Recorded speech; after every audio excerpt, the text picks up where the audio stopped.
You want to write a piece of music, but you're not sure where to start. This is a problem that can affect producers across all of the different skill levels.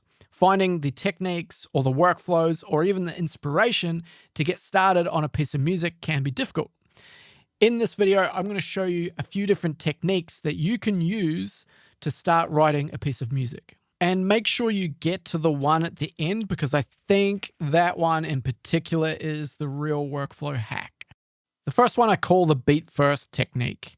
This would involve finding a drum kit that you liked or different drum samples that you like and creating a drum kit out of that. If you're using samples, you could pull the different samples into a drum rack, and you could fill that drum rack up with all the different drum sounds that you need to make a beat. Once you've found all the sounds and selected the correct drum kit or whatever you're planning on using, then you would make a MIDI clip and you would start creating a beat. And it would be my suggestion that you make a 4-bar loop. You could use a pattern known as the ABAC pattern to create a loop. I'm going to give you a demonstration of how this ABAC pattern works. Here's a beat that I've created using one of Ableton Live's drum kits.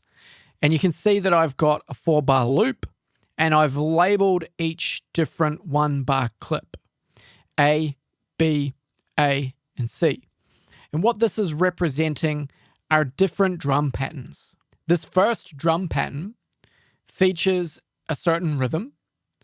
And in the second drum pattern, I maintain some of the parts, but I vary some other parts. So in this example, I keep the hi-hats and the snares, and I'll play it to you in a moment so you can hear it, but I change the kick pattern.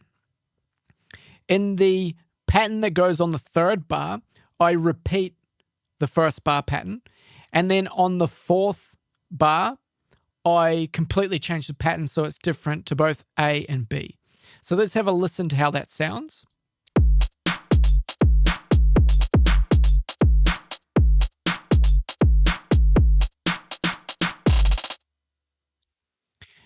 Now, the reason why I suggest using this type of technique is because when you produce like this, you're constantly creating variation in your sequence. So your ear doesn't get tired after 4 bars, and you could maybe even listen to that, 2 or 3 times around and still not get bored of it, because your brain's still trying to figure out the pattern and understand it.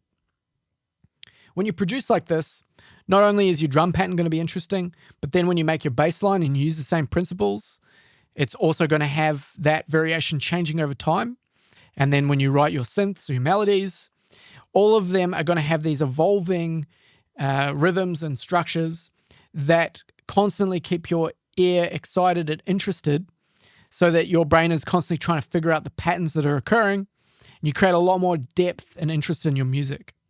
So that is the beat first technique, and I find that I use this technique quite a lot. The second technique is what I call the sound design technique. In this approach, what you would do is you would collect a huge amount of samples or presets, or you would design a whole bunch of your own sounds, and you'd compile it all into the project before you actually started writing an arrangement or a track. And this can be super helpful. It can help to keep the processes separate. So you do a sound design session where you collect a whole bunch of sounds that are cohesive and work together. And then in the next session, you might come back and then you might start arranging them. And then once you've got your arrangement done, in the next session, you come and mix it, right? So you're keeping everything separate. What I found in my experience is that I would do sound design sessions and I'd fill my project with a bunch of different sounds. And then in that same session, I would kind of start getting inspired by what it was that I was doing, if I was creating a sound or just messing around with some of the sounds that I'd found. And then I'd just naturally start actually writing an arrangement. And then I would finish for the day when I was done. And then I'd come back for the next session and I would go through the process again. I'd just start by collecting a huge amount of sounds that all seemed like they had a good vibe and that they could work in what I'd already made. And it was this kind of iterative process. And then once the arrangement is fully fleshed out, then I would go to the mixing process. And so I would go back between sound design and arrangement And this really kind of natural process of sifting through sounds, getting the inspiration, and then naturally just getting into the songwriting part of it in a cycle. It worked really well for me, and I think it'll work for you. And I think that the process is really nice as well if your intention is to design a lot of your sounds, because just sitting down right off the get-go and kind of making some stuff inside synthesizers is always super inspiring to me, because I end up sort of noodling with different melodies or rhythms with that particular sound, and things just sort of evolve. You just have to sit down and start. Like I said at the beginning, this technique I think is the real game changer to workflow. And if you're like me and you struggle to approach music from a real melodic or musical standpoint, then this is really going to help.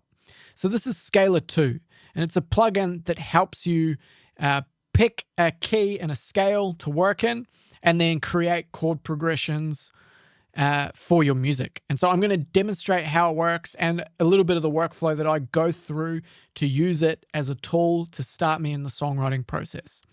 Now, because I write electronic dance music that is very focused on bass lines, the way that I pick the key is by listening to the sound of the root note down in the bass octaves. So I typically go and grab this like tight bass preset, for example, and then I'll just trigger that. So I'm in a low octave. That's the octave that I'd be writing my psytrance bass line in, for example, or my dubstep bass line. And I listen to the different notes, typically from C up to G, D to G for a psytrance track is typical, because that's really the range in which the bass note sounds the best. And so if I listen to D, it's got a lot of bass, and the pluck is there, but it's not so defined. E, the bass is there, pluck's a little bit more defined, it gets a little bit tighter. E's starting to get quite tight and plucky. And then G is tight and plucky, but it's lacking a little bit of bass.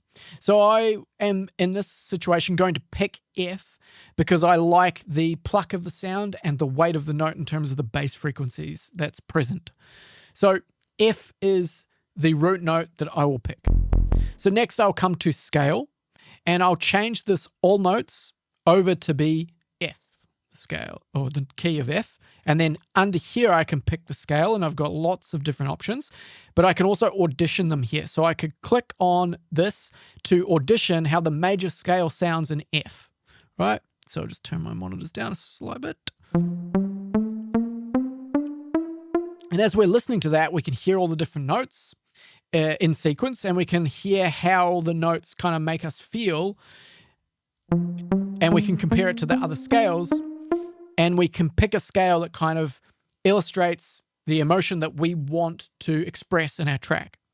And to keep things simple for this tutorial, I'm just going to say that I'll use a minor scale, and so I'll select that here, and then I'll actually select a scale here. And now we have all of the different triads or chords that are in that scale, from the root note up to the octave, right? Well, not octave, but, you know, almost octave. F minor, G diminished, A flat major, B flat minor, C minor, D flat major, and E flat major, right? And at this point, I'd maybe change it to a different sound that works a little bit more with chords, such as this. And I can get an idea for a progression of chords that tell a nice story based on the kind of emotion that I want to share. And so that's super powerful, and I'll show you a little bit more. But before I get there, you can actually turn on these performances as well and turn on the arpeggio. And you can press and hold, and you can hear it arpeggiated. So I'll just change it back to that bass note just to give you that. Right? And you can play with the arpeggiator here with the timing and the pattern that it's playing. But that's really nice that you can kind of play around with that. And if you've got a keyboard, you can play the arpeggiator. So that's super cool. So we'll go back to, what was it? It was this one here. And so I'm going to say that our chord progression, we're going to use 4 chords as a basic progression. And F minor is the first chord. So I'm going to grab that. I'm going to drag that down into my pattern. And then next, I'll listen to what these other chords sound like as a step away from F minor. Right, so that sounds quite nice. So I think from D minor to D flat major is good. And then from D flat major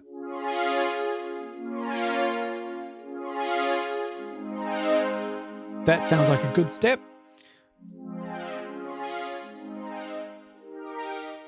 Right, and we'll just go there for the sake of the tutorial, just moving along. And we'll say that this is our chord progression. And you can make various different patterns. I'll just keep it simple for now. But I'll just quickly show you a couple other things. You can change the voicing of the chords and get more interesting sounding chords. Right, that sounds more full because it's also playing octave down to create some bass. And you can play around with all the voicings that are available here and all the variations. So there's a lot that you can do. And then once you've created your pattern with all your different voicings and everything, then what you can do is you can click, drag, and you can drop the MIDI straight into your arrangement. And then you can use, whatever other sound you have with that MIDI. Now you can connect Scalar to an external synth. You don't have to use the inbuilt synth engine or sounds, but you can then also just pull the MIDI out and away you go with all of that. And you can then use Ableton's inbuilt devices to manipulate that MIDI, and you can do all sorts of things. So the possibilities are endless, and this is a great way for you to start writing your music. I hope you guys really enjoyed this video.